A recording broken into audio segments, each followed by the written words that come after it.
Hey everybody, I'm Green Havoc, and today on ESHQ we're going to be going over the basics of communication. This is part of our new series where we're going over the fundamentals of Overwatch to, well, make sure everyone has a little bit more fun in Ranked. This is especially helpful for the LFG, but it is also applicable to your solo gameplay.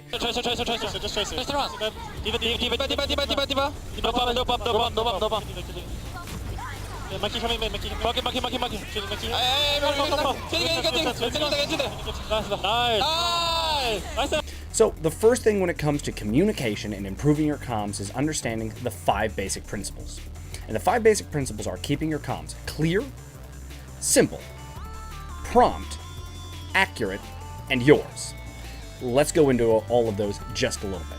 So when I say clear, I'm referring primarily to your mic, making sure that your mic's not too loud, so that way when you get excited with your comms, which will happen, you're not screaming at your opponents and cluttering anything else that someone else might be saying. Not too quiet that people can't hear you and they're all asking you what every time you say something, because again, that's not helpful. So making sure you have a good middle ground with your volume, not too quiet, not too soft, or not too loud. Simple. What do I mean by simple? You can't be trying to spit out an epic novel or some long paragraph every time something needs to be said. McCree, high ground, left. Tracer, no recall. Keep those comms very simple, very clear, and you're off to a great start. Prompt. Can't be lagging behind in a fight.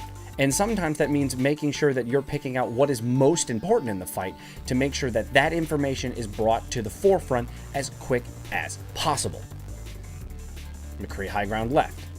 Keeping that nice and short, simple, clear, and most of all, prompt, that your team can make a decision based on the information given to them in the moment.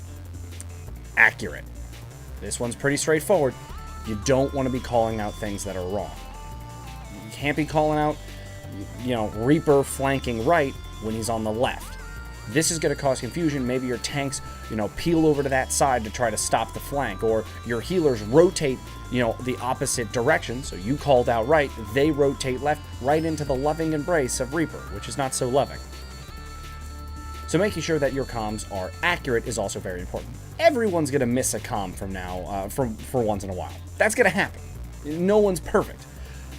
But making sure that you own up to any mistake that you make and that you strive to make your comms more accurate in the future will go a long way.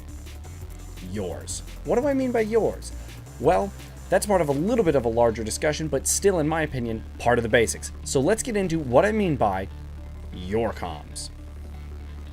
Your comms is broken down into roles, for us here at ESHQ at least, to keep things simple on everyone, because we're all trying to juggle all the abilities of our heroes and all the challenges that are presented to us in a game. So when it comes to the tanks, we like to have our tanks focus on pacing, how fast we're moving. Are we engaging quickly, powerfully, strong, or are we going for a more slow, well-built push? When and where we are going to be fighting is all part of the tank's job. We want to rotate left, we want to hit them hard, we want to hit them fast. That's what the tanks are going to be calling out. What are our DPS focusing on? Well, our DPS focus on calling out while doing their job. If they're winning the 1v1, how much damage they've done, especially dinks. What we mean by that is when you hit a target for a large amount of damage, Soldier's concussive rocket, Far's rocket, Widow body shots. These kind of hits are very important to the tanks to know when the windows of opportunity to advance are. And finally, supports. Supports, we have them primarily focus on calling out flanks when available and keeping the knowledge of the team well informed. What do we mean by that? The kill feed. Hey guys, they're down 2, no ults. That's a great call for a support to make, because if everything goes according to plan, and the tanks are holding the front line and the DPS are doing their job, well, the supports are going to have the best vantage point on the entire battlefield, most of the time, with the exception of Brigade. So being able to pay attention to the kill feed and being able to hit tab to know if someone's swapped heroes and things like that is a luxury afforded to the supports.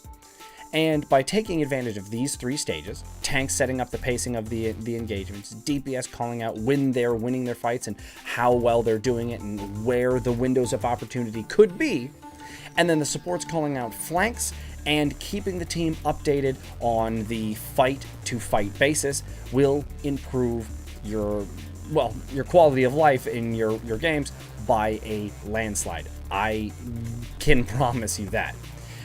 Also, the last thing, and it always sounds silly to say, stay positive, guys.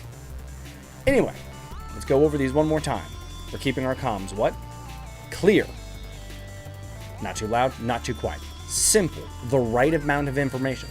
Prompt, as quickly and as efficiently as we can.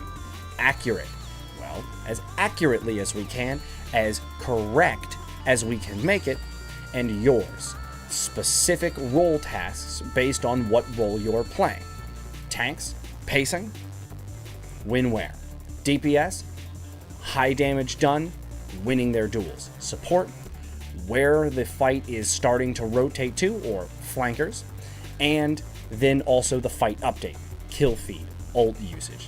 We've all been there where someone ults at the end of the fight and they didn't need to. Instead of thinking it, let's try and say it.